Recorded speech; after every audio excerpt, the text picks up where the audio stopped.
Baik, jadi saya coba lihat dulu di sinaunya ya.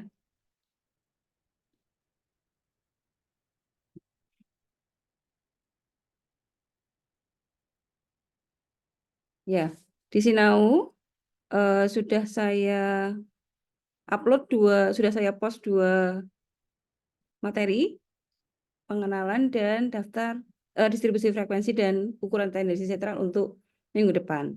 Jadi ini kalian bisa download dulu. Nah, mulai minggu depan link Zoom-nya saya pasang di sini seperti biasa. Jadi nanti kalian masuknya lewat Sinau ya. Jadi saya pakai Zoom saya sendiri.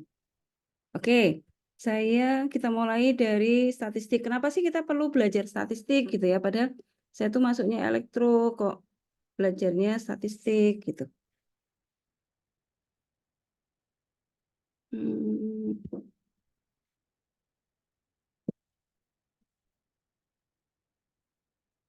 Oke, sebentar kayaknya saya punya itu deh.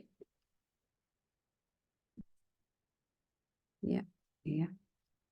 Jadi sebetulnya semua disiplin ilmu itu pasti nggak akan lepas dari statistik gitu, dari statistik. Nah, probabilitasnya adalah ilmu yang mendasari munculnya statistik gitu ya. Tapi sebelum kita ke sana kita mungkin kontrak kuliah dulu. Kontrak kuliahnya karena kita sudah sering bersama gitu ya. Jadi kalian pasti tahu metode penilaian saya. Tetap 30% dari tugas, 30% dari MIT, dan 40% dari UAS. Nah, tugas seperti biasa, karena ini poinnya lumayan ya, sepertiga. Jadi sebisa mungkin dikumpulkan, kalian kirim kirim tugasnya. Toh kalau salah pun nggak apa-apa gitu. Jadi tetap saya beri waktu 1 minggu untuk mengerjakan tugas. Nanti di saat deadline-nya, due date-nya selesai, nanti saya beri jawabannya gitu. Karena kalau saya buka sampai akhir semester, saya nggak sempat membuat jawabannya, karena kalau nanti dijawab yang belum mengumpulkan, jadi sudah ada jawabannya kan jadi sungkan gitu ya.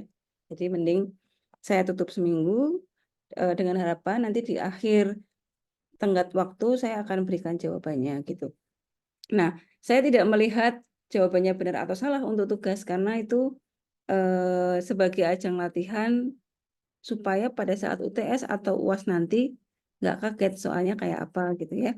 Jadi sebisa mungkin usahakan dikumpulkan aja. Salah nggak apa-apa kok. Saya tetap beri poin 90 untuk tugas. Apapun jawabannya gitu ya. Jadi supaya nanti kalau misalnya nilai tugasnya kok tidak seperti yang diharapkan, itu bisa agak terbantu dari nilai tugasnya gitu. Jadi kalau misalnya UTS-nya tidak maksimal gitu ya, UAS-nya juga harapannya sih maksimal. Tapi kalau misalnya tidak, itu akan terbantu di tugas gitu ya.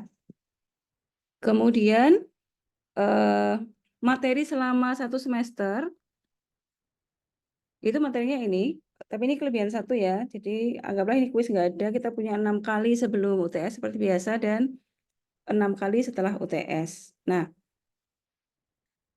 statistik ini akan terbagi 2. Jadi statistiknya adalah statistik deskriptif, yang satunya statistik inferensia. Nah, statistik deskriptif itu akan kita pelajari sebelum UTS, sedangkan yang inferensia akan kita pelajari setelah UTS. Nah, apa beda dari keduanya? Nanti kita akan masuk ke sana. Jadi ini materi distribusi materinya sampai nanti akhirnya kita sampai di pengujian hipotesis. Nah, goalnya sebetulnya di sini. Kenapa kita perlu menguji hipotesis? Jadi nanti kan di akhir kalian kuliah itu kan kalian membuat tugas akhir. Bisa saja membuat sebuah produk atau ide gitu misalnya. Jadi bisa ide, bisa produk. Nah, ketika kita membuat ide atau produk itu kan klaimnya adalah apa yang saya buat ini bagus gitu. Apa yang saya buat ini tuh lebih baik daripada yang sudah ada gitu ya. Kalau ini sebuah metode, maka metode ini adalah menambahkan misalnya metode baru yang lebih baik daripada metode sebelumnya gitu ya, misalnya begitu. Tapi bagaimana kita bisa meyakinkan orang? Tentu tidak hanya dengan klaim begitu saja gitu ya. Jadi klaimnya harus diikuti dengan bukti. Nah, salah satu buktinya adalah dengan membuat riset dengan cara menyebarkan angket atau misalnya kuesioner gitu, apapun dilakukan untuk menguji produk yang kalian buat gitu ya, sehingga nanti klaim semula bahwa produk kalian bagus itu akan terbukti dari sampel yang kalian ambil gitu ya. Itu adalah pengujian hipotesis. Nah, materi ini nanti akan menjadi tujuan akhir dari mata kuliah statistik ini. Jadi seharusnya sih statistik itu oh ya benar ya, ini semester 2. Ya, seharusnya di 2-3 gitu. Oke. Kemudian bukunya kenapa saya hanya menyertakan 2? Karena ini tuh buku yang paling enak dibaca. Buku statistik itu banyak dan kalian boleh pakai buku apa saja. Apalagi sekarang sudah di internet itu sudah di-share. Kalian boleh pakai, perbanyak latihannya dari internet, silahkan. Sama kok gitu ya. Tapi kalau kalian mendapatkan misalnya buku karangannya Dr. Budiono, itu dibacanya enak. Beliau tuh membuat bukunya seperti bercerita gitu. Jadi dibawanya enak. Karena buku statistik itu, kalau kalian pernah melihat nih, bukunya tuh isinya rumus-rumus gitu. Karena statistik itu memang banyak rumusnya ya. Nah, satu kasus aja itu rumusnya tuh banyak. Jadi bagaimana kita menerapkan jadi dari persoalan, kemudian kita menginisiasi, oh yang ini tuh adalah masuk ke variabel ini gitu ya. Jadi statistik itu kan tidak seperti kalkulus. Kalau kalkulus itu kan bagaimana kita menurunkan gitu ya, menjabarkan dari sebuah rumus sampai nanti menjadi rumus baru, katakanlah begitu, atau menjadi sebuah rumus yang lebih sederhana gitu ya. Menjabarkan kalau kalkulus. Kalau statistik enggak. Rumusnya itu sudah ada. Jadi dari kasus terus kita tinggal masukkan aja tuh gitu. Tapi kalau memasukkannya enggak pas kan jadi hasilnya salah gitu ya. Karena di dalam statistik itu rumusnya banyak banget. Karena nanti statistik itu kan sebetulnya kita bicara ada populasi satu objek yang kita teliti dalam lingkup besar gitu. Tapi karena saking besarnya kita tidak mungkin meneliti keseluruhan entitas di dalam populasi tadi. Nah, karena saking banyaknya nih, jadi kita akan mengambil sebagian data dari populasi tadi. Namanya sampel gitu ya. Jadi dari populasi yang besar, katakanlah misalnya populasinya adalah mahasiswa Unisula. Kalian mau meneliti berapa sih sebetulnya rata-rata IP dari mahasiswa Unisula misalnya, atau rata-rata kelulusan dari mahasiswa Unisula itu kalau lulusnya berapa tahun gitu. Kalau kalian melakukan riset sendiri, maka kan harusnya ditanyain semua tuh satu populasi, tapi kan itu nggak mungkin. Kita tidak mungkin menanyakan 15.000 mahasiswa Unisula untuk dicari datanya gitu, kebanyakan gitu. Jadi kita cukup mengambil sampel dari seluruh prodi. Kalau di Unisula itu ada 33 prodi, maka kita akan ngambil misalnya per prodinya diambil 100 atau berapa gitu ya. Jadi kan kita punya 3.300, misalnya begitu ya. Nah, itu sampel. Nah, dari sampel sama populasi itu sama-sama nih mau nyari rata-rata gitu. Kita bisa dapatkan. Nah, di rumusnya, rumus statistik, rata-rata di sampel sama rata-rata di populasi itu simbolnya beda gitu ya. Jadi kalau kalian nanti lihat buku tuh kayaknya buku statistik nih, kayaknya tuh kok rumusnya banyak banget gitu. Karena sebetulnya hampir sama, cuman memang ada populasi, ada sampel gitu ya. Jadi misalnya kalau kuliah, kalau ujian statistik saya tidak pernah memberikan close book karena memang rumusnya banyak banget. Jadi bagaimana kita bisa memahami persoalan itu untuk mengidentifikasi ini tuh yang variabel apa ya, ini yang mana ya gitu, gitu ya. Karena kalau sudah ketemu kan tinggal dimasukkan ke rumusnya, gitu ya. Ya, kembali ke sini. Jadi nanti kalau kalian ketemu buku sembarang tentang statistik, silahkan dipakai. Saya nggak melarang. Tapi yang saya pakai adalah yang paling banyak ya. Itu adalah karangannya Dr. Budiono sama Sigit, Pak Sigit. Bentar, saya kayaknya punya buku ini. Saya sampai lecek. Punya ini, kelihatan nggak ya? Ini ya, ini tuh enak banget dibaca. Nanti kalau kalian nemu buku kayak gini, enak. Oke. Oke, itu bukunya. Tapi sekali lagi kalian boleh pakai buku apapun, gitu ya. Ya, saya kira perkenalannya itu kalian apa namanya, cara pengambilan nilainya saya sama kayak kemarin. Jadi silahkan kalau ada tugas dilengkapi ya. Nah, tugasnya kalau misalnya ada 5 tugas, kalian ngumpulin satu, ya berarti nanti saya akan ambil 20%-nya aja, 20% dari 90 gitu. Akan saya bagi, gitu ya. Oke, kita mulai ya. Oke, jadi mata kuliahnya kan namanya probabilitas dan statistik. Tapi goalnya sebetulnya statistiknya gitu ya. Nah, probabilitasnya kenapa? Karena kalau kita bicara statistik, pasti tidak akan meninggalkan probabilitas gitu. Karena statistik itu berawal dari probabilitas. Justru awalnya ilmu tentang probability atau probabilitas itu timbul dari tempat yang dalam tanda kutip kurang bagus gitu. Dia munculnya di tempat perjudian. Makanya kalau kita lihat di perjudian itu kan ada memprediksi gitu ya, apa namanya, menduga gitu. Jadi memprediksi kira-kira keluarnya apa gitu ya. Nah dari situ akhirnya berkembang teori probabilitas dan sampai akhirnya menjadi teori statistik gitu. Tapi kita coba lihat dulu ya, sebetulnya statistik itu apa? Statistik sama statistika beda ya. Kalau statistika itu ilmunya. Kalau statistik itu dalam pengertian secara luas sih dia cara ilmiah untuk mengumpulkan data, kemudian menyusunnya, kemudian menganalisa sampai akhirnya harus mewujudkan hasil data yang kita olah tadi, yang berwujud angka, sampai akhirnya kita bisa menyimpulkan, oh ini trennya misalnya gitu ya, maaf, trennya naik atau trennya turun, atau oh ini proporsi terbesar itu di bagian sini gitu. Nah itu yang disebut dengan statistik. Jadi cara ilmiah apa namanya, langkah-langkah yang digunakan untuk mulai mengumpulkan data sampai menampilkannya. Tapi dalam arti sempit, statistik itu adalah data. Yaitu semua fakta yang berupa angka tentang sebuah kejadian. Contohnya statistik pengalaman seorang petinju itu menang 35 kali, draw 2 kali, kalah 4 kali misalnya gitu. Statistik pemilihan presiden kemarin misalnya. Gitu ya. Jadi data gitu. Nah, tapi statistik itu sendiri nanti juga akan merupakan variabel gitu. Tapi sebelum kita ke sana, kenapa statistik penting? Ya, kita semua tahu ya di semua lini atau di semua lini itu semuanya pasti akan menggunakan statistik. Di semua disiplin ilmu pasti akan belajar statistik. Apalagi IPA, yang IPS saja pasti juga akan mempelajari ilmu matematika, satu-satunya yang dipelajari di IPS itu statistik.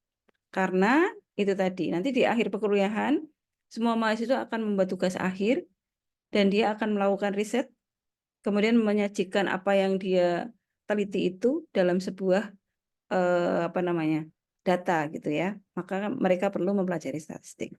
Jadi kalau kita hidup nih statistik itu sudah ada di mana-mana gitu ya. Kalau kita lihat ya, saya nggak perlu terangkan, kita tahu di cuaca ada ramalan cuaca, kita bisa melihat statistiknya, yang daerah curah hujannya paling besar ada di mana gitu. Itu semuanya statistik. Di penemuan-penemuan keilmuan juga sama. Asuransi, saham, itu ya semuanya menggunakan statistik. Oke. Nah, kalau kita bicara ruang lingkup statistik, tadi kita tahu bahwa statistik itu secara garis besar adalah dalam pengertian luas ya, dia ilmu yang cara ilmiah untuk menampilkan mulai pengumpulan data sampai menampilkan datanya. Nah, dalam arti sempit, statistik itu adalah datanya itu sendiri. Kemudian tadi di awal juga saya sampaikan bahwa statistik itu ada dua macam, yaitu statistik deskriptif dan statistik inferensial. Statistik deskriptif yang akan kita pelajari selama 6 kali pertemuan sebelum UTS itu adalah statistik yang hanya menampilkan datanya. Makanya dia disebut deskriptif. Jadi tidak ada penarikan kesimpulan di sini. Dari data diolah, ditampilkan. Gitu ya, itu namanya statistik deskriptif. Misalnya kita punya 1000 data nih, nanti rata-ratanya berapa? standar deviasinya berapa gitu. Karena kalau kita lihat nih nanti dari awal sampai akhir, variabel yang paling sering dicari itu adalah rata-rata. Nanti di dalam sampai di pengujian hipotesis yang diketahui itu pasti nanti rata-rata dengan simpangan baku gitu. Rata-rata di proporsi, rata-rata atau proporsi, rata-rata di sampel, rata-rata di populasi gitu. Sama-sama rata-rata, tapi rumusnya beda gitu ya. Nanti kita ke sana. Nah, satu lagi selain deskriptif adalah statistik inferensia. Itu kita pelajari setelah UTS sebagai bahan ujian di UAS. Inferensia ini menarikan kesimpulan. Jadi kalau yang deskriptif tadi dari data, kemudian kita olah supaya enak dilihat, diubah menjadi tabel, lalu diubah menjadi grafik gitu ya. Tapi kalau inferensia itu sudah sampai ke penarikan kesimpulan. Kita punya data seperti ini, lalu kita uji apakah ini berhak kita klaim sebagai hasil yang bagus atau tidak gitu ya. Itu namanya pengujian hipotesis. Nah, sebelum itu kita juga akan menduga, namanya pendugaan parameter, variabelnya kita duga pada interval berapa sampai berapa gitu. Nah, itu yang akan kita pelajari di dalam statistik inferensia. Ya, jadi kalau menyajikan data itu dari data populasi yang tadi saya sebutkan, kalau populasinya besar, maka kita tidak mungkin meneliti semua objek di dalam populasi tadi. Nah, yang memungkinkan untuk dilakukan adalah mengambil sampelnya. Pengambilan sampel itu yang disebut dengan sampling. Jadi biasanya penelitian itu kan ngambil sampel misalnya, ya misalnya meneliti air pencemaran di sebuah sungai, kan kita nggak mungkin mengambil air seluruh sungai itu gitu kan. Paling kita ngambil misalnya 2 botol atau sebagian dari air yang tercemar tadi gitu. Itu namanya sampel ya. Nah, lalu dari data sampel yang kita punya, kita akan menduga dari hasil riset tadi.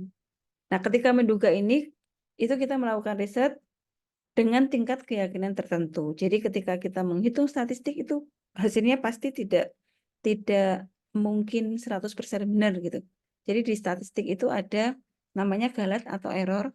Atau kalau kalian misalnya melakukan percobaan nih, topiknya sama.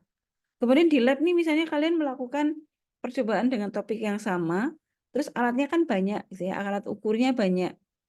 Penggaris aja deh, penggarisnya kan nggak cuma satu. Misalnya 40 peserta di situ, 40 orang mahasiswa melakukan penelitian yang sama, mengukur sebuah objek, objeknya juga banyak, penggarisnya banyak, tapi bisa menghasilkan angka yang berbeda gitu. Kenapa bisa begitu? Berbedanya tapi nggak beda banget ya. Misalnya nih panjang sebuah benda yang diukur itu 2,5. Ya, yang satunya 2,5, yang satunya tidak mungkin 4 gitu. Jadi perbedaannya tidak akan semencolok itu. Jadi kalau dilihat nih sama-sama 2,5. Tapi pada pengukuran yang betul-betul teliti, presisi, maka mungkin orang pertama mengukurnya 2,50. Nanti yang satunya 2,49. Nanti mahasiswa yang lain mengukur 2,48 gitu ya, dengan benda yang sama tapi diukur oleh penggaris yang dipegang oleh masing-masing mahasiswa tuh punya penggaris sendiri-sendiri sehingga menghasilkan angka yang berbeda-beda gitu. Ada 2,5, 2,49, 2,48 gitu ya. Nah, itu namanya error. Di statistik diperbolehkan gitu. Jadi sehingga di statistik itu ketika kita melakukan riset maka akan menyertakan tingkat keyakinannya itu berapa. Biasanya 95% atau 98% gitu ya. Jadi ada peluang di sana untuk melakukan kesalahan. Gitu. Jadi misalnya, jadi ketika kalian mengerjakan soal pun, karena di statistik itu kan nanti akan muncul desimal ya. Jadi bisa saja jawaban yang kalian tuliskan bisa tidak sama. Kalau misalnya desimalnya tidak ditentukan 2 digit atau 3 digit gitu. Nah, sekali lagi karena ada yang misalnya angkanya itu katakanlah 3,29 misalnya begitu. Sejak awal sudah membulatkan 3,29 itu menjadi 3,3. Ada yang membulatkannya di akhir perhitungan, kan gitu ya.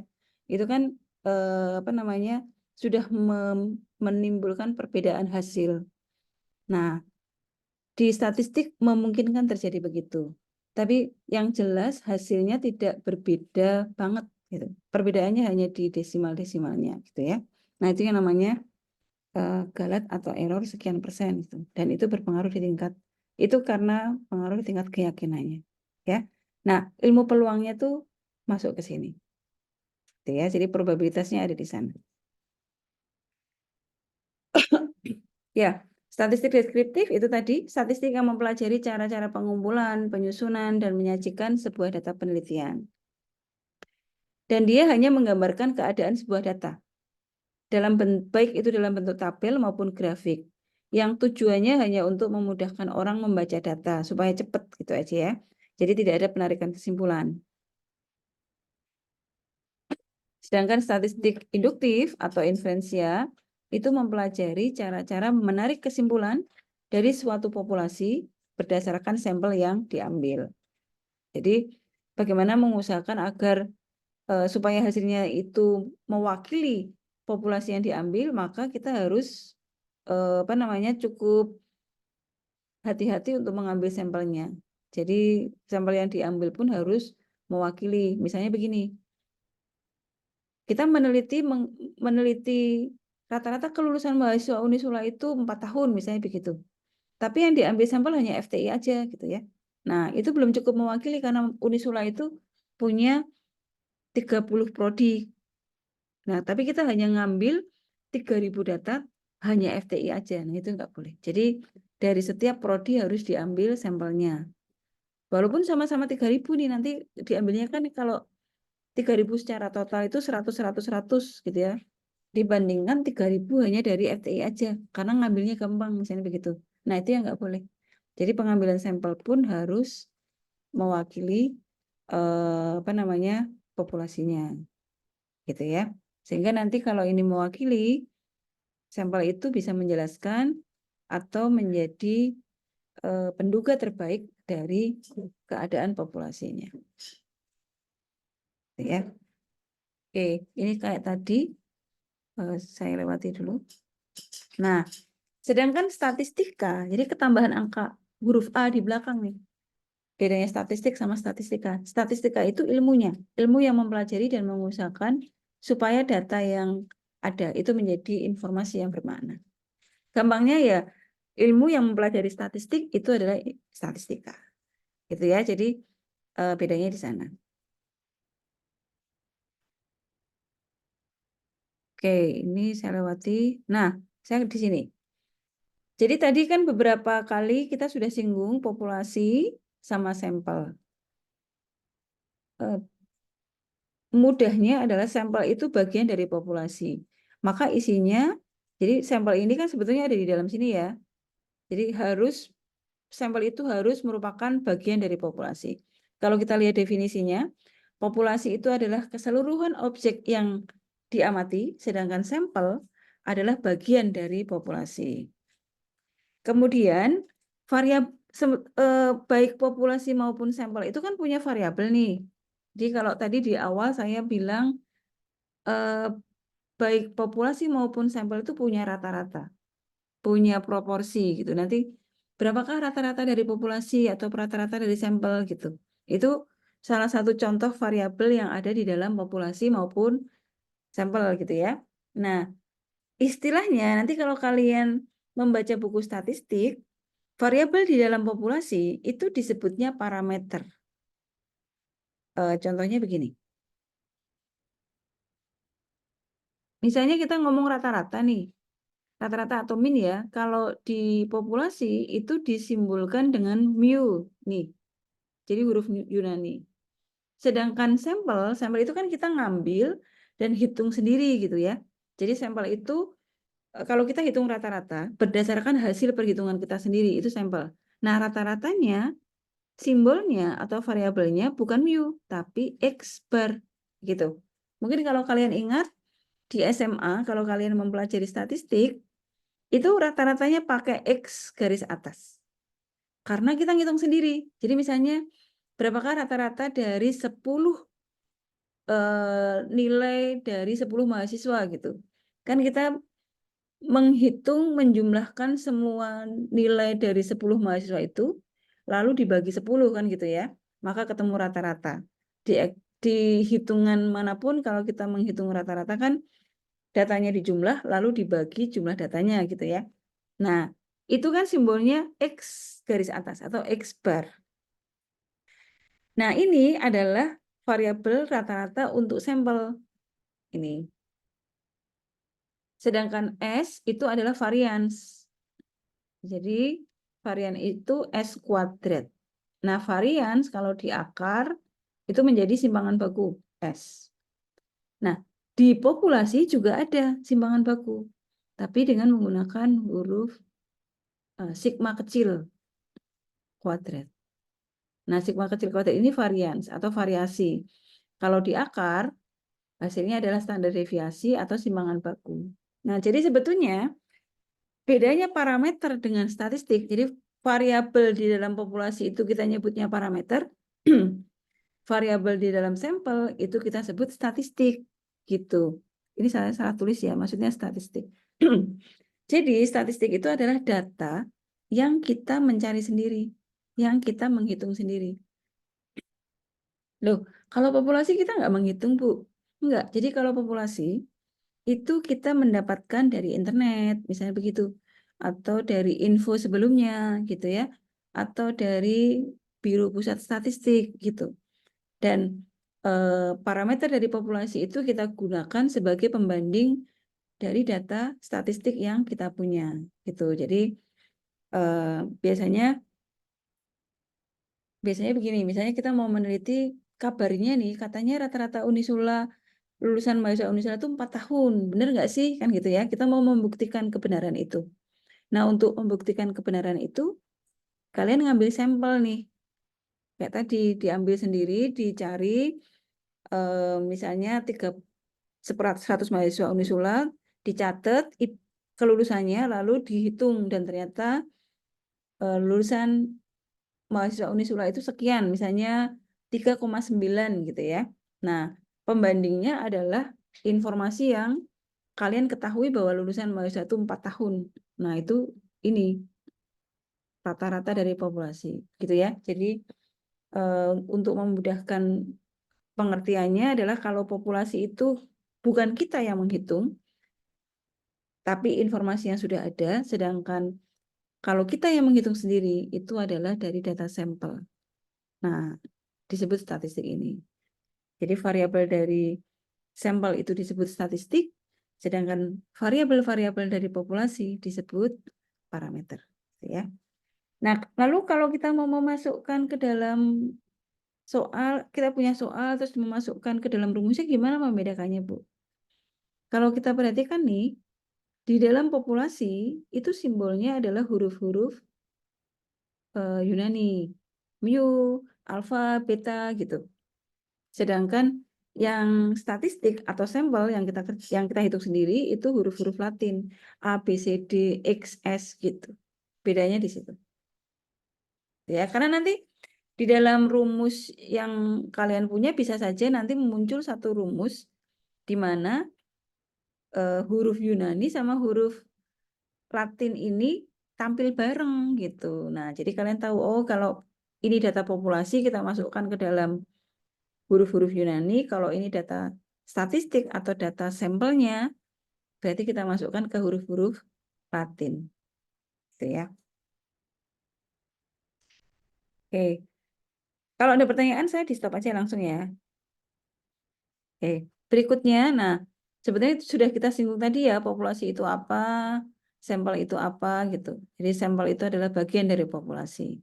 Sedangkan populasi adalah objek, keseluruhan objek yang diamati. Ya, contohnya tadi kalau populasi yang kita amati adalah mahasiswa Unisula, maka sampelnya adalah mahasiswa-mahasiswa dari semua prodi yang ada di Unisula. Gitu. Kalau kita hanya mengamati misalnya populasinya mahasiswa FTI gitu ya, ya boleh saja. Kan populasi kita yang menentukan. Saya mau ngamatin mahasiswa FTI aja Bu, oh, ya boleh. Berarti sampelnya harus diambilkan dari 3 prodi gitu ya. Prodi industri, prodi elektro, prodi informatika harus diambil sebagai sampel gitu ya. Nah, ini juga tadi sudah kita singgung bedanya parameter dan statistik. Parameter itu miliknya populasi, sedangkan statistik itu miliknya sampel. Maksudnya variabel ya, variabelnya parameter itu variabelnya populasi, sedangkan statistik itu variabelnya sampel. Gitu. Nah, yang perlu diketahui lagi adalah kalau parameter itu hanya satu. Untuk setiap populasi itu hanya ada satu parameter. Sedangkan kalau statistik bisa saja kita punya nilai yang berbeda. Itu beragam gitu ya. Untuk setiap satu populasinya kita mungkin bisa mendapatkan nilai beragam. Oke, nah sekarang kita masuk ke data. Kalau kita bicara statistik, tadi kan statistik itu bisa dianggap sebagai data ya. Data itu berupa angka yang nanti akan diolah dan ditampilkan. Oke, apa itu data? Data itu adalah bentuk pencatatan gitu ya tentang karakteristik dari sebuah objek atau objek itu sendiri. Nah, sedangkan dalam setiap data itu mungkin akan punya karakteristik atau namanya atribut gitu ya. Kalau misalnya datanya ini sebuah objek, misalnya mahasiswa gitu ya. Maka di dalam mahasiswa itu bisa melekat beberapa atribut. Misalnya nih nama, kemudian eh, tempat tanggal lahir, kemudian tinggi badan, kemudian asal kota, IP, IPK gitu. Nah, variabel-variabel ini nanti akan menjadi database di dalam sistem, misalnya begitu ya. Jadi dalam sebuah data itu bisa melekat variabel-variabel yang nanti bisa kita amati. Contohnya begini, mahasiswa itu kita bisa mengamati jenis kelamin, yang isinya laki-laki sama perempuan, ya, umur, tinggi badan, pendidikan, penghasilan, dan lain-lain, asal, gitu ya. Nah, itu data dan variabelnya. Nah, data itu sendiri kan ada dua. Kalau nanti kalian mengamati, datanya itu kan tidak harus selalu angka gitu.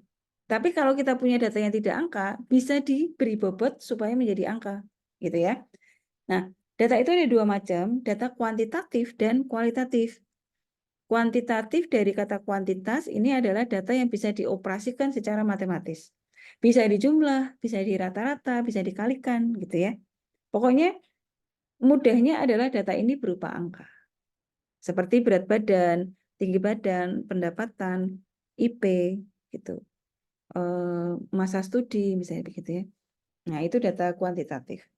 Sedangkan data kualitatif adalah data yang tidak bisa dioperasikan secara matematis. Karena dia hanya berupa konteks.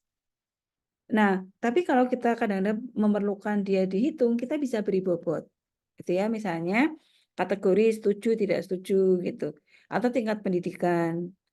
Tingkat pendidikan itu kan SD, SMP, SMA, perguruan tinggi. Nah, itu kita bisa beri bobot. Misalnya SD 1, SMP 2, SMA 3 gitu dan seterusnya.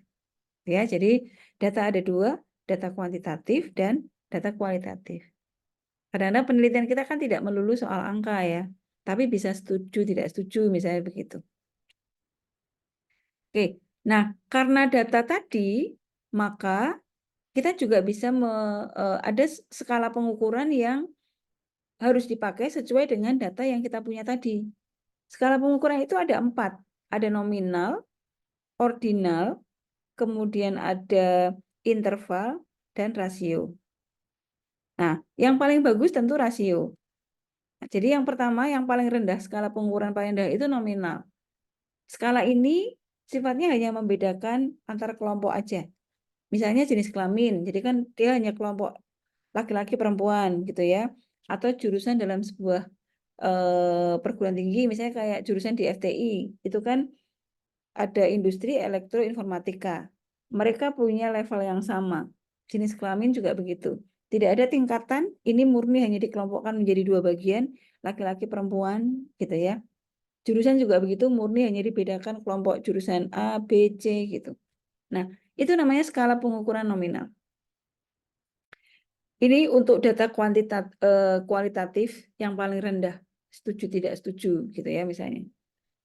Nah, skala pengukuran kedua sedikit lebih tinggi daripada nominal karena di sini sudah ada pengelompokan tapi sudah ada jenjang gitu. Jadi dia memiliki sifat nominal tapi sudah menunjukkan peringkat, yaitu misalnya datanya tingkat pendidikan. Kalau kita punya data tingkat pendidikan kan isinya SD, SMP, SMA.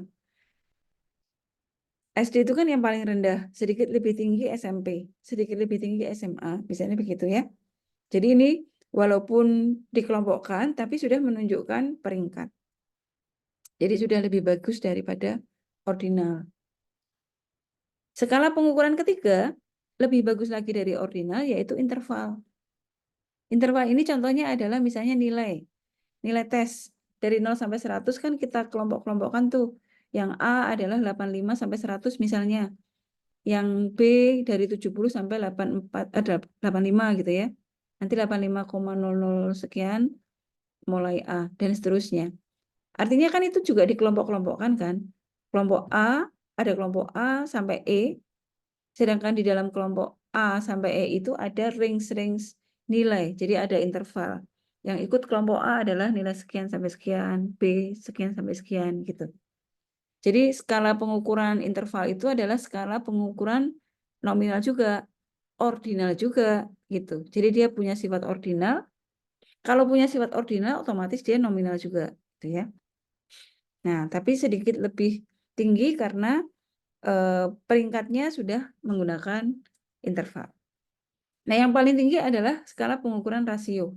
Biasanya untuk temperatur, berat badan, dan seterusnya. Jadi dia punya skala membandingkan dua nilai dari data yang ada.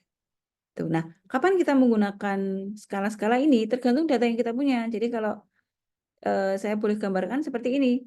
Kalau data kita kuantitatif, artinya kalau data kita kualitatif, saya mulai dari kualitatif ya, maka skala rasio yang kita, skala pengukuran yang bisa kita pakai hanya nominal dan ordinal. Karena kita hanya bisa mengelompokkan aja dari data yang kita punya itu. Kita belum bisa memberi peringkat ya. Jadi hanya kelompok aja untuk yang data kualitatif. Nah, yang data kuantitatif, datanya angka, kita bisa mulai skala pengukuran menggunakan skala pengukuran interval dan rasio. Lalu apa kegunaan ukuran pengukuran tadi, skala pengukuran? Kalau rasio kita bisa membandingkan, kalau interval kita bisa mengukur. Kalau ordinal bisa mengurutkan karena sudah mulai ada peringkat SD, SMP, SMP gitu ya. Kalau datanya nominal kita hanya bisa mengelompokkan aja gitu. Nah, ini adalah contoh-contoh data yang masuk kelompok mana gitu. Agama, suku itu berarti skala pengukurannya nominal. Berarti masuk daerah data kualitatif gitu ya. Kalau tingkat pendidikan sudah mulai ada peringkat, kita masukkan dia skala pengukuran ordinal dan seterusnya seperti tadi ya. Berikutnya selain data kualitatif dan kuantitatif, jenis data yang lain adalah pengelompokan data yang lain adalah data primer dan sekunder. Bedanya apa? Bedanya adalah data primer itu adalah data yang kita peroleh dari penelitian langsung, dari wawancara atau observasi langsung. Bisa tanya jawab, bisa nyebar survei, bisa nyebar angket, bisa apa namanya? Ya, pokoknya data ini kita nyari tahu sendiri gitu ya. Itu namanya data primer. Sedangkan yang sekunder kadang-kadang kita perlu data pembanding. Nah, data ini adalah data yang sudah diolah oleh pihak lain, bukan kita yang mengolah. Jadi kita hanya menggunakan data itu sebagai pembanding. Di mana nyarinya? Bisa di BPS, bisa di internet, bisa di instansi pemerintah, gitu dimanapun. Intinya, data sekunder ini hasilnya bukan merupakan hasil olahan kita gitu ya, tapi data sudah ada yang bisa kita langsung pakai, gitu.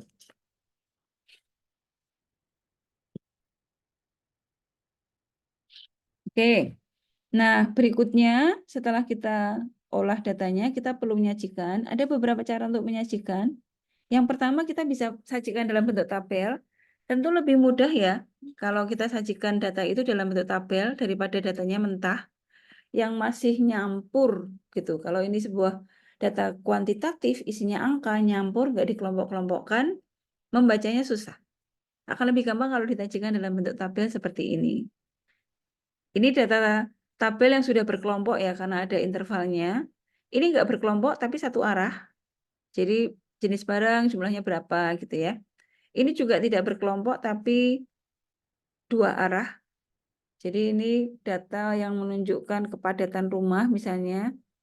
Padatan kelas 1 ada kelas-kelasnya, kemudian ini kelompoknya kelompok sangat rendah sampai sangat tinggi. Jadi ini yang dimaksud dengan tabel dua arah. Kalau ini satu arah nih. Ya. Kalau ini distribusi frekuensi karena sudah ada intervalnya. Ya. Selain tabel, kita juga bisa menggunakan grafik. Kalian pasti sering menggunakan di Excel ya. Nah, grafik ini kan banyak banget nih. Ada grafik bar atau batang, ada pie lingkaran, ada garis gitu. Walaupun kalau kita punya angka nih, apalagi di Excel ya, kita tinggal milih grafiknya aja udah jadi gitu. Tapi yang perlu kita perhatikan adalah bagaimana kita memilih jenis grafiknya supaya orang paham apa yang ingin kita tampilkan. Misalnya kalau kita mau menunjukkan pertumbuhan ekonomi atau tren gitu ya, ya jangan pakai pie, jangan pakai lingkaran gitu. Kalau kita mau menunjukkan pertumbuhan yang paling pas ya pakai garis atau bar gitu. Tapi kalau menurut saya kalau kita mau menunjukkan tren itu sebaiknya menggunakan garis karena akan kelihatan oh ini trennya naik, oh ini trennya turun gitu. Terus kalau kita mau menunjukkan porsi baru kita pakai pie karena dari sini kelihatan porsinya dengan jelas gitu ya. Kemudian kalau sebetulnya grafik bar juga begitu. Jadi intinya pemilihan grafik itu harus disesuaikan dengan tujuan kita, gitu ya. Karena dengan melihat grafik orang akan lebih mudah memahami apa yang ingin kita sampaikan, gitu ya. Jadi ada tabel, ada grafik. Kemudian kalau kita lihat diagram scatter misalnya kayak gini, titik-titik begini, ini juga menunjukkan hubungan. Jadi misalnya kalau hasil datanya itu tampilnya seperti ini, berarti ini hampir X-nya makin besar, Y-nya makin besar gitu ya. Jadi hubungan antara X dan Y-nya positif nih. Kalau ini X-nya makin ke kanan, kok Y-nya makin turun gitu. Oh, ini berarti hubungannya negatif. Jadi untuk menunjukkan hubungan variabel, kita bisa menggunakan diagram scatter seperti ini. Nah, ini kalau kita melihat titiknya, ini nggak ada hubungan nih antara X dan Y. Kadang-kadang kalau X-nya makin besar, Y-nya makin turun. Tapi kadang-kadang ada juga nih X-nya yang makin ke kanan, dia makin ke atas. Jadi tidak terlihat hubungan antara X dan Y. Gitu ya. Ya, saya kira itu yang pengantar tentang statistik.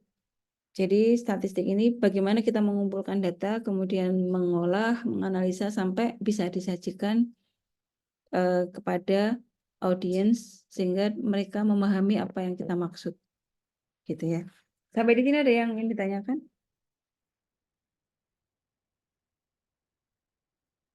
Oke, tidak ada ya. Saya lanjut sedikit untuk materi berikutnya yaitu penyajian data. Saya lanjut di sini ya. Dan distribusi frekuensi. Tadi kita sudah menyinggung sedikit ada gambar-gambar tabel, gambar grafik gitu. Nah, tadi juga sudah saya sampaikan bahwa kalau kita menyajikan data belum dalam bentuk tabel, itu akan mudah dipahami, langsung dipahami daripada datanya mentah. Nah, di slide kali ini kita akan belajar membuat tabel distribusi frekuensi dari data mentah. Ya, data mentah itu diambil dari mana? Bisa dari populasi atau sampel. Biasanya sampel ya. Dengan cara apa? Macam-macam. Bisa nyebar angket, wawancara langsung, pengamatan langsung gitu. Nggak nanyain tapi cuma mengamati, dicatat. Gitu kan bisa ya. Nyebar kuesioner juga bisa gitu. Atau disurati, nanti disuruh mengembalikan, itu juga bisa. Jadi banyak cara ya untuk mencari data. Nah, lalu langkah apa yang harus dilakukan untuk mendapatkan data itu? Yang pertama tentu kita harus punya pertanyaan yang harus dijawab. Lalu disebar, kemudian setelah data kembali, kita melakukan proses pengumpulan data tadi, ditata, diolah, lalu disajikan. Ya, sebetulnya nggak sampai kesimpulan ya, kesimpulan hanya ada di inferensia. Jadi ini pengolahannya hanya menampilkan data aja. Oke. Nah, yang dimaksud dengan distribusi frekuensi itu adalah mengelompokkan data. Jadi dari data mentah yang tadinya tidak tersaji dalam tabel, akan kita buat dalam bentuk tabel. Bayangkan kalau kalian punya data 300 nih, acak, angkanya nyebar. Mengamatinya kan susah ya, kita mau nyari rata-ratanya aja, melihatnya susah gitu. Jadi akan lebih gampang kalau dia tersaji dalam bentuk tabel distribusi frekuensi. Tujuannya apa? Tujuannya menjadi informatif dan mudah dipahami.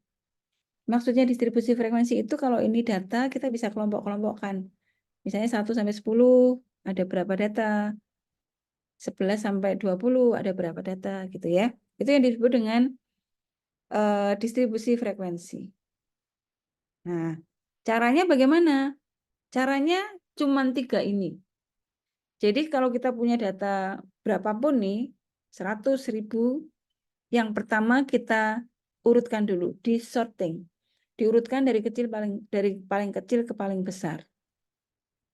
Ya, jadi ini kita mau membuat data dalam bentuk tabel yang ada interval-intervalnya. Namanya tabelnya adalah tabel distribusi frekuensi dari sebuah kumpulan data mentah yang acak, gitu ya. Jadi langkah pertama adalah data itu kita tampung semua lalu diurutkan. Kalau sudah urut, kan kita tahu ya paling kecil berapa, paling besar berapa, gitu kan. Nah, dari data paling kecil sama data paling besar, itu nanti kita bisa cari range-nya. Jadi intervalnya berapa tuh dari paling kecil ke paling besar, gitu ya.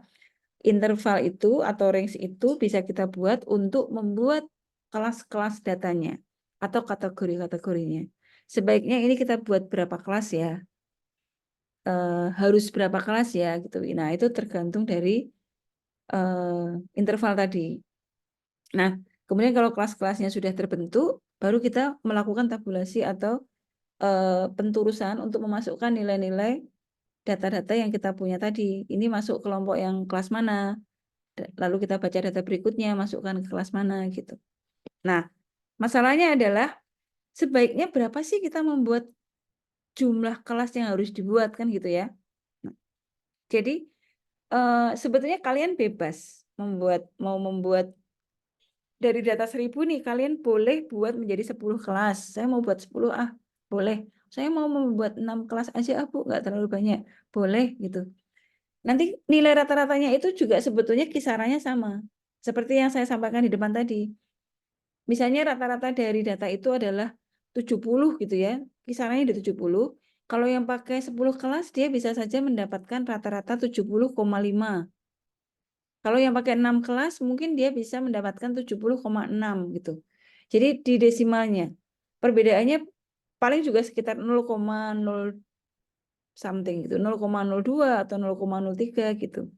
Nah, tapi supaya nggak bingung, supaya tidak berbeda-beda, nah, ada yang membuatkan rumus sebetulnya untuk supaya nggak terlalu beda banget gitu ya. Namanya aturannya aturan Sturges. Jadi ini bisa kita pakai sebagai pedoman. Sebaiknya kalau datanya sekian, kita membuat kategorinya itu sejumlah berapa gitu. Jadi jumlah kategori atau jumlah kelas, kalau dengan menggunakan aturan Sturges, rumusnya begini, 1 plus 3,3, sebetulnya rumusnya 3,322 kali log N. Nah, kadang-kadang ada yang memakai 3,3 aja, ada yang memakai 3,32. Dan sebetulnya angka itu kan nggak berhenti di 3 desimal. Sebetulnya dia di 3,32222 gitu.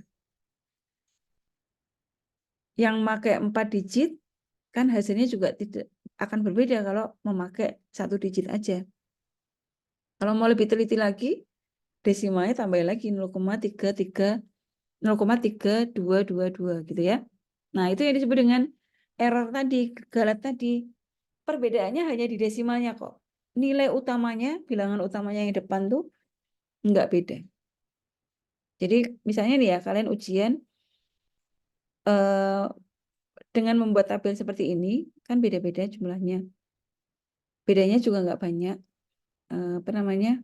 Ada yang mendapatkan rata-rata 70,5. Terus yang satunya 70,52 gitu. Perbedaannya di situ. Tapi nggak apa-apa, itu oke gitu ya. Contoh ya, kita punya 20 data nih. Dari 20 data itu sebaiknya dibuat menjadi berapa kelas.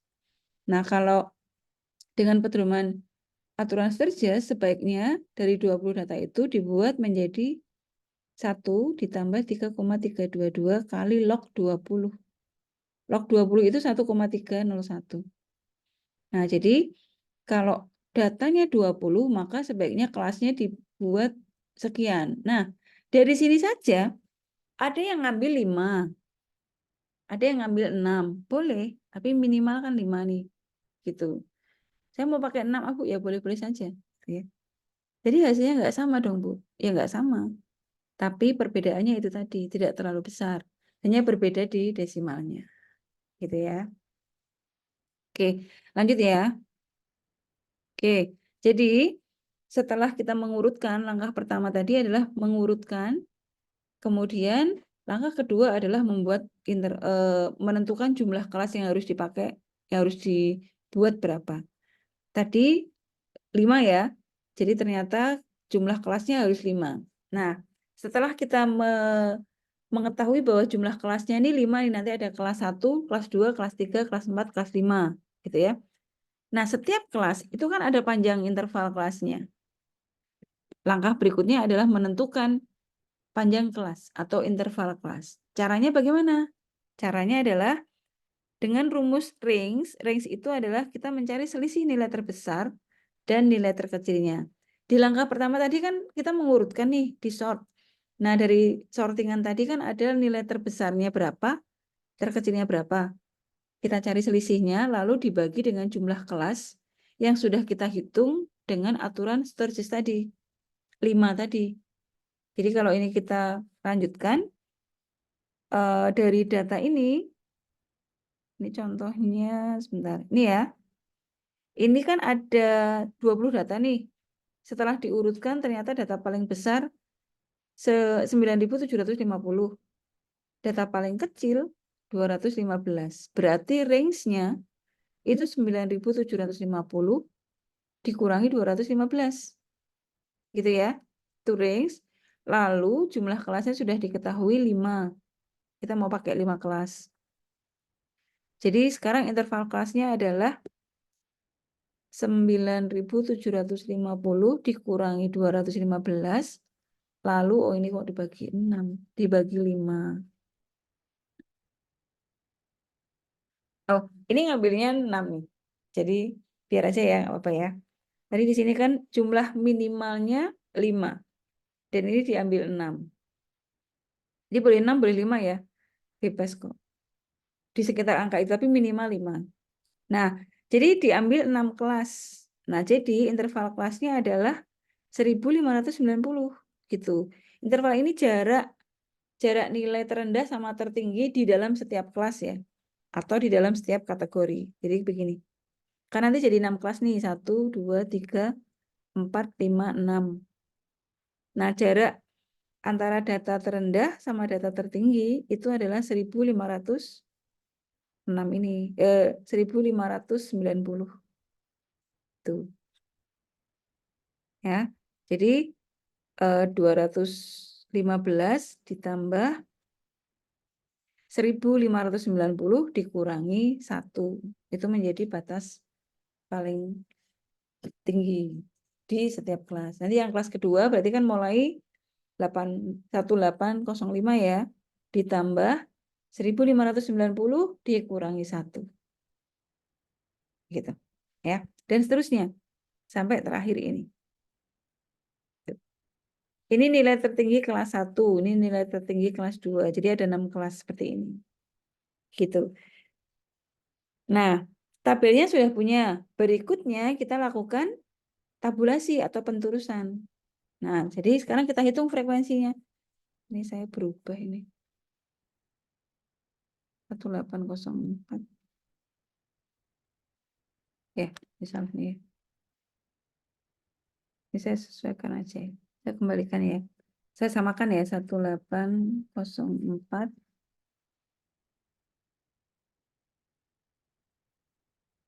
Oke, bentar. Saya itu pakai kalkulator dulu.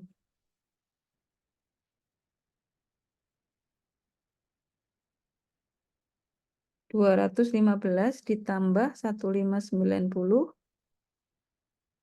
dikurangi 1 ya, 1804. Ini, oh ini 5 kelas pantesan.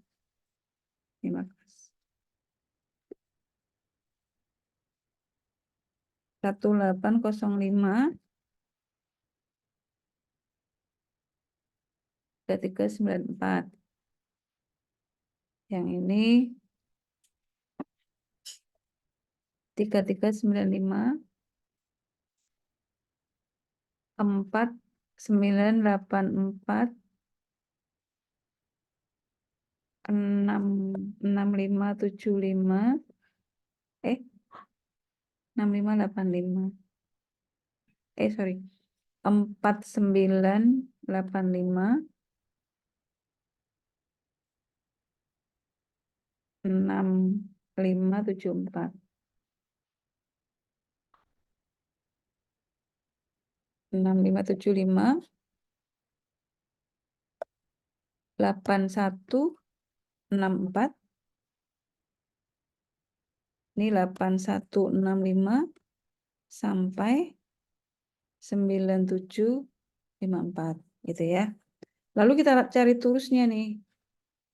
Ini saya hapus dulu ya.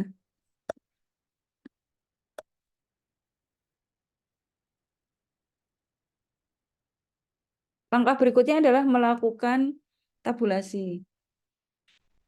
Saya lihatkan datanya di sini ya. Kelihatan enggak? Oke. Nah, kan datanya sudah urut nih, sebetulnya gampang nih ya.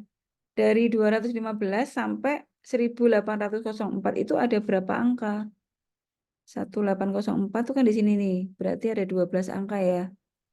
Mulai Jababeka sampai Bakri masuk. Jadi 8.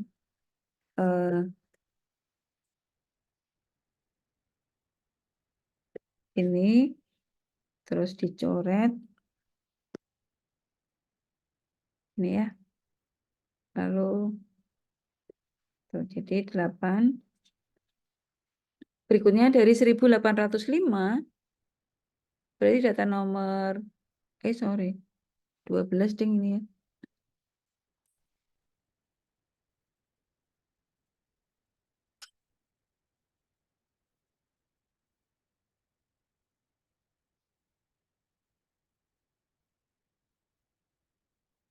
Nah, gini.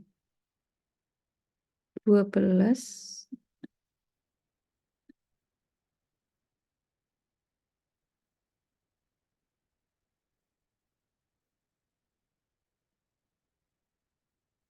sampai 3394. 3394 itu berarti di data nomor 17.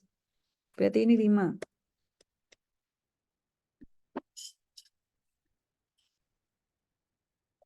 Ini 12. Ini 5 gitu.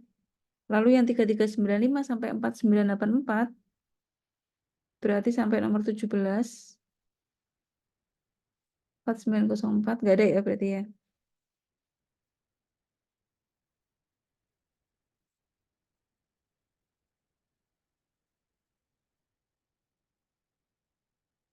Oke, kalian kelihatan nggak kalian?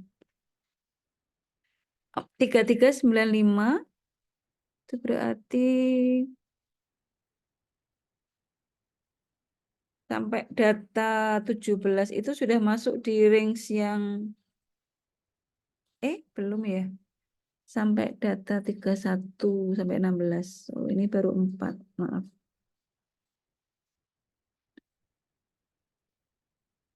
Nah, yang ini 4. Nah, ini 1.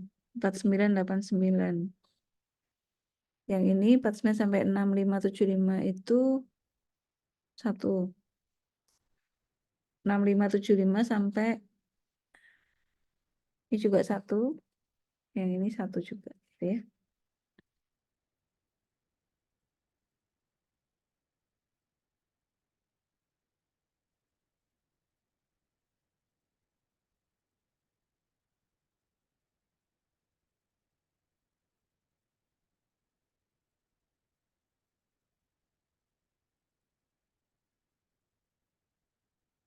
Kenapa ini nggak bisa?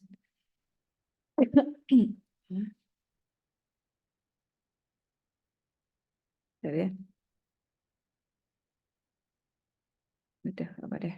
Nah, ini 1. Jadi berapa nih? 20 ya. 12, 4, 1, 1, 1. Jadi totalnya 20. Ini jumlah frekuensinya harus 20. Nah, sudah berarti setelah melakukan tabulasi atau penturusan, kita sudah bisa membuat tabel distribusi frekuensinya. Jadi seperti ini.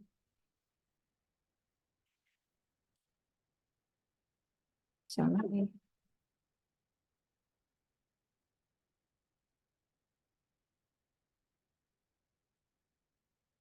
Sama ya. Ya harusnya 14.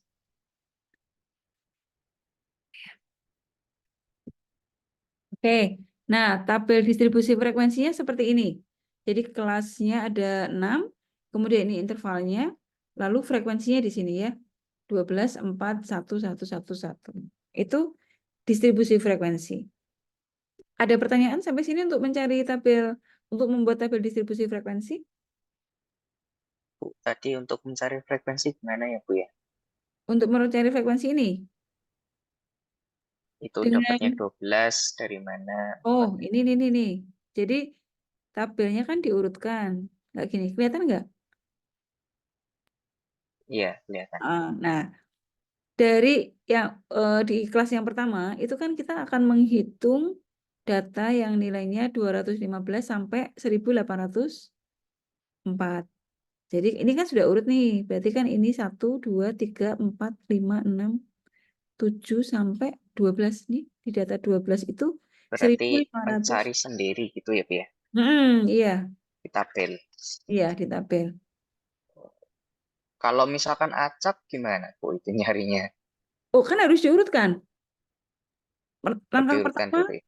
langkah pertama kan memang harus di sort. Jadi kalian buat dulu di Excel, lalu sorting. Nanti dia akan terurut gitu. Kalau terurut kan membacanya gampang. Memang langkahnya harus di sorting. Jadi di sini nih, tuh memang langkah-langkah membuat tabel distribusi frekuensi memang harus diurutkan dulu. Diurutkan, nanti kita tahu nih data terbesarnya berapa, data terkecilnya berapa. Karena akan digunakan untuk membuat menghitung panjang kelas itu sebetulnya seharusnya berapa gitu kan. Karena panjang kelas itu kan dihitung dari range, yaitu selisih nilai terbesar dengan nilai terkecil dibagi dengan jumlah kelas yang dibuat. Gitu. Mana tadi? Di sini nih. Nah, ini kan langkahnya mengurutkan, lalu kita buat kelasnya berapa. Nah, langkah kedua itu menentukan interval kelas atau panjang kelasnya. Ini rumusnya. Nilai terbesar dikurangi nilai terkecil. Nah, kalau tidak kita urutkan kan kita nggak tahu nilai terbesarnya berapa, terkecilnya berapa. Gitu ya. Dan kalau datanya sudah urut, memasukkan datanya ke frekuensinya untuk mendapatkan frekuensi jadi lebih mudah. Gitu. Nah, kayak gini. Kalau kita ambil Kalau mm-mm, jumlah kelas itu berarti kita yang menentukan Bu ya. Yang penting kan mm-mm, minimal 5 gitu ya. minimal 5 dari rumus ya. Dari rumus yang tadi. Dari rumus yang tadi. Mau dibuat 7 boleh. 6 Ini kita pakai 6. Jadi Berarti kalau semakin banyak kelasnya nanti intervalnya semakin kecil, singkat gitu ya. betul, makin pendek gitu. Betul banget. Dan nggak apa-apa sih, boleh juga. Cuma nanti cuman hanya akan berbeda karena goalnya kan nanti sebetulnya mencari nilai tengah, nilai rata-rata gitu ya. Nah, itu yang akan menyebabkan perbedaan antara misalnya Bobby ngitung 70,3 misalnya. Lalu Dending ngitungnya 70,2 hasilnya. Lalu nanti misalnya Firman ngitungnya dapat 70 juga tetap, tapi komanya 4. Nah, itu karena perbedaan pemilihan jumlah kelas atau ya jumlah kelas itu. Karena kan panjangnya jadi berbeda ya, sehingga nilai tengahnya juga akan berbeda gitu. Itu aja sih, tapi nggak apa-apa. Nilainya masih di sekitar itu. Asal nggak terlalu jauh dari rumus ya. Misalnya kita sudah ngitung pakai Sturgis nih, hasilnya 5,3. Ya, kita gunakannya 5 atau 6 atau 7 gitu aja. Jangan 8 terlalu. Nanti kelasnya jadi terlalu kecil. Gitu ya. Kan sudah dikasih petunjuk ya. Kita gunakan di angka sekitar itu. Oke. Lanjut ya. Nah, ini tabel distribusi frekuensinya kan. Nah, sekarang ada distribusi frekuensi relatif. Jadi tujuannya untuk memudahkan membaca data secara tepat sih. Nah, bedanya apa sih distribusi frekuensi dengan distribusi frekuensi relatif? Jadi kalau distribusi frekuensi relatif ini membandingkan frekuensi setiap kelas dengan frekuensi totalnya. Jadi misalnya ini, jumlah frekuensi kan 14 tadi ya. Berarti 14 dibagi dengan 70. Sorry, dengan 20. Jadi 70%. Gitu. 3 per 20. Jadi 15%. Jadi frekuensi relatif itu dalam persen. Dibandingkan dengan data sesungguhnya. Nah, ini juga 1, berarti ini 5% juga. Gitu. Ini tadi 2 ya. Ini berarti 10 ya. Itu ya, itu frekuensi relatif. Kemudian saya lanjutkan sedikit. Istilah-istilah ini nanti akan dipakai di materi berikutnya ketika kita mencari ukuran tendensi sentral. Jadi ketika data itu sudah disajikan dalam bentuk tabel, maka nanti kita akan punya kelas kan ya. Dalam bentuk tabel distribusi frekuensi itu akan ada kelas. Nah, setiap kelas itu ada nilai terendah, ada nilai tertingginya. Gitu ya. Batas kelas bawah berarti nilai terendah dalam sebuah interval kelas. Batas kelas atas berarti nilai terbesarnya dalam setiap kelas.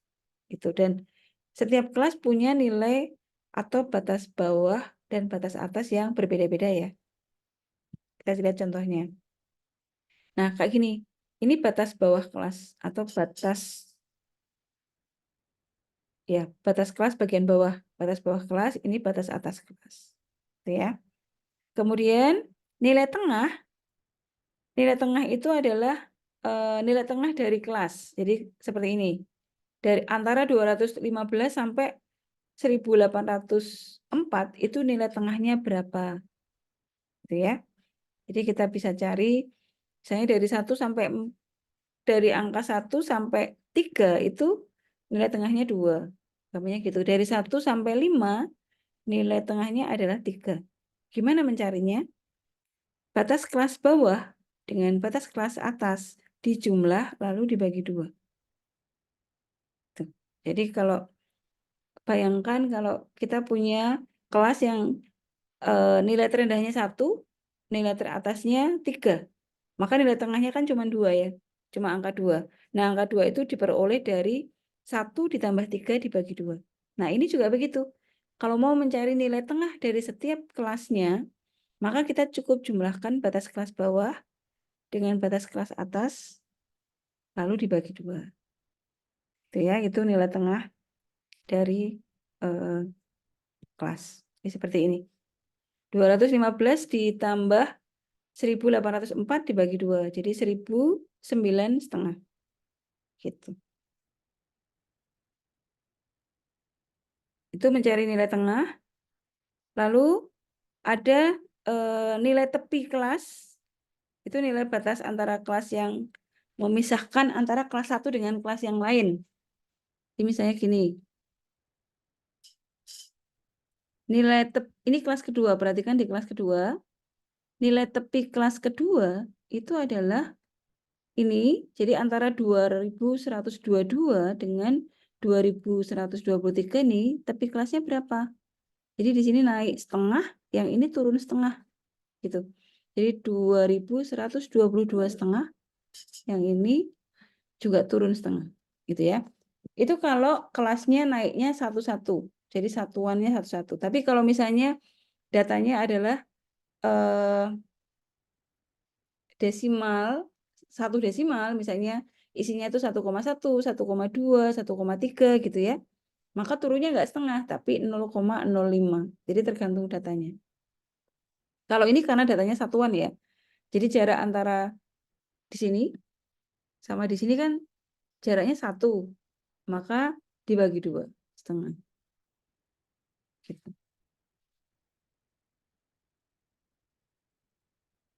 Oke, saya kira itu ya untuk yang frekuensi kumulatif ini menunjukkan seberapa besar jumlah frekuensi pada sebuah tingkat tertentu. Caranya mendapatkan seperti apa? Yaitu dengan menjumlahkan frekuensi pada kelas tertentu dengan frekuensi kelas selanjutnya. Saya minum dulu sebentar ya.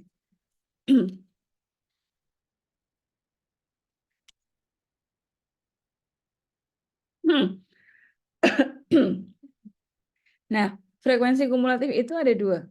Ada frekuensi kumulatif kurang dan ada frekuensi kumulatif lebih. Kita coba lihat. Nah, nih. Ini interval yang kita punya. Ini kok sama 5 kelas ya. Udah nggak apa-apa deh.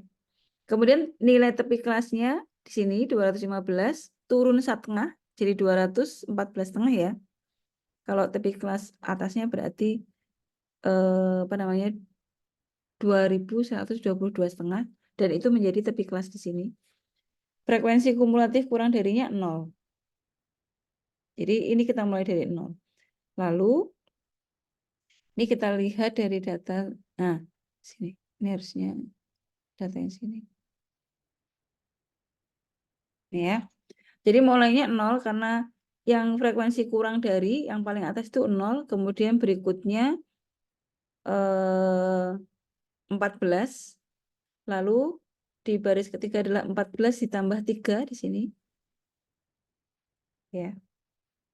Kemudian tambah 1, 18, tambah 1 lagi sampai terakhir di sini 20. Itu kurang dari. Jadi mulai dari 0 lalu ditambahkan data-data frekuensinya 14, lalu tambah 3, tambah 1, tambah 1, tambah 1. Kalau yang lebih dari berarti kebalikannya sini. Mulai dari paling atas 20 nanti kurang 14 menjadi 6 dikurangi 3 dikurangi 1 kurangi 1 kurangi 1. Gitu ya. Jadi ini pengurangan dari jumlah data dengan frekuensi setiap kelas. Oke, itu tabelnya. Grafiknya ya saya kira sama kayak tadi. Ada beberapa grafik yang bisa dipakai. Ini histogram, itu grafik balok.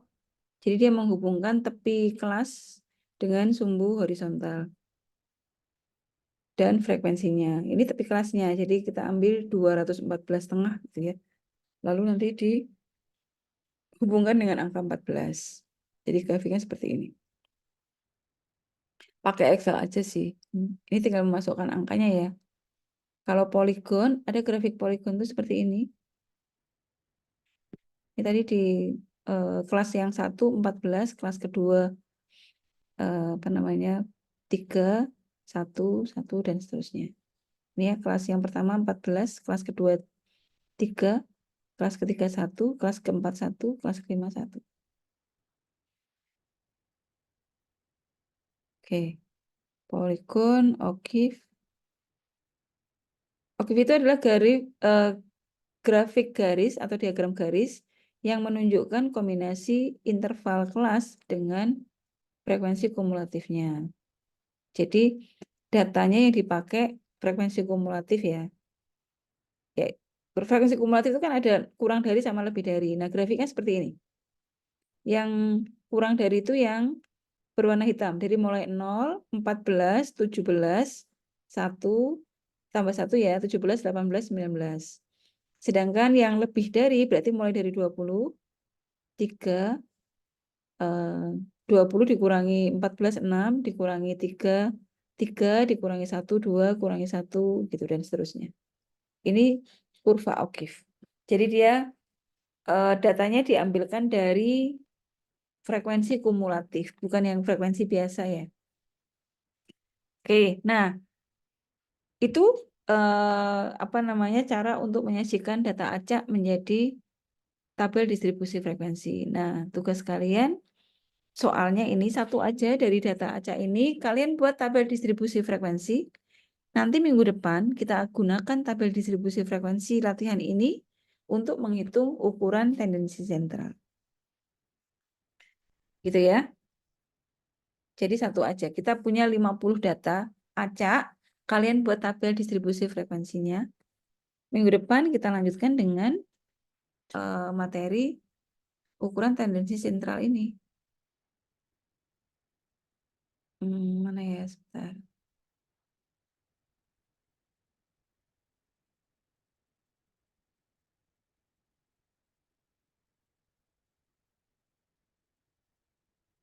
Nih, minggu depan kita masuk ini. Ukuran tendensi sentralnya sambil dibaca dulu ya. Sambil dibaca dulu. Supaya nanti kita tinggal latihan soal aja.